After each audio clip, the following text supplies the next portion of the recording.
LBA, low backache, not just one disease. Low backache is not a diagnosis, it is a symptom. The most common cause is mechanical pain, like muscle strain, spondylosis, or disc problems. This pain usually increases with movements and improves with rest. If the pain radiates to the leg with tingling or numbness, it could be nerve involvement, such as sciatica or disc problems.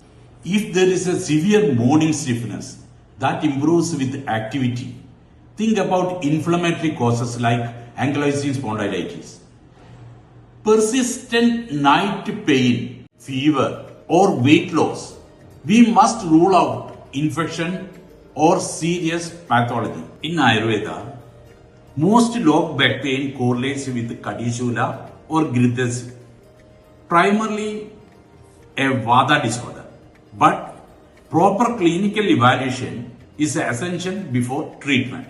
So remember, don't just treat the pain. Identify the case. Right diagnosis leads to right management.